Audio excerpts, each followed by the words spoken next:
vidéo en lien avec la dernière vidéo que j'ai fait sur le waw al-hal, waw al-atf et waw al-ma'iyya. Donc en fait, ce que j'ai précisé dans cette vidéo-là, c'est uniquement dans les phrases où il y a des wa. On est d'accord? J'ai dit qu'on parlait plus de mubtada awwal, mubtada thani, on parlait plus de fa'il, comment dire, maf'ul awwal, maf'ul thani, etc. Maintenant, il y a une exception où il y a deux chapitres où on retrouve encore c'est pas une exception vu que ça fait pas partie des waouh. Donc c'est juste pour dire que l'expression euh, fa'il awal ou fa'il thani ou maf'ulayn, elle existe dans un chapitre spécifique. Et pareil pour les mubtada. Elle existe dans un chapitre spécifique, mais il faudrait un autre cours pour expliquer tout ça. Mais il n'y a pas de waouh dans ces phrases-là. Si vous voulez, il n'y a pas de waouh. Donc ça ne concerne pas la vidéo que j'ai faite. Quand il y a des waouh, on applique ce qu'il y a là dans la vidéo précédente.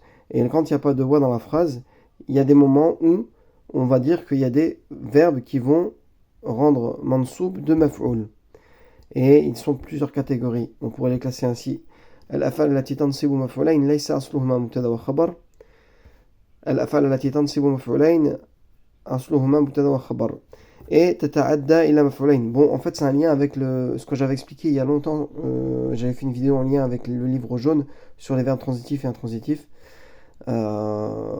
الفعل المتعدي الفعل المتعدي والفعل اللازم c'est celui qui a pas de COD, il n'est pas transitif, et le mutaaddi c'est celui qui a comment dire un COD ou deux, etc. Il peut être transitif vers deux maf'oul ou trois maf'oul, etc. ou un maf'oul, et c'est notre cas dans la langue arabe.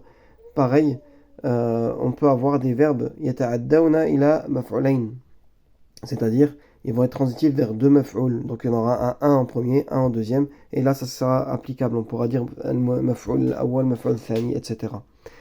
Mais je vous ai dit, ça demanderait un cours pour bien expliquer ça tout seul. On le fera peut-être une autre fois, Inch'Allah. Et pareil pour les mubtada. Il y a un chapitre aussi où on peut parler de mubtada awwal et mubtada thani. Et bien sûr, dans ces phrases, il n'y a pas de waw. Il n'y a pas de waw comme on a vu. Ni de waw hal, ni de waw ma'iyya, ni de waouh, comment dire, l'atf. Voilà. Donc voilà, j'espère que c'est bien compris. Donc ce que j'ai dit dans la vidéo précédente, ça concerne uniquement les phrases où il y a des wa. Où il y a des wa. Les phrases où il n'y a pas de wa, il y a des exceptions. Dans certaines phrases où il y a un verbe particulier, des catégories de verbes particuliers, dhanna, etc. Ara, alima, ra'a, alima, etc. Certains verbes en particulier, aussi avec des liens, avec des phrases particulières, on peut parler de maf'ulayn. Et pour les jumla ismiya, pareil, jumla ismiya, donc qui commence par un mubtada, commence par un nom, et qu'il n'y a pas de waw. On peut parler de maf'ul thani dans ces phrases-là aussi. Voilà, c'était juste pour préciser ça.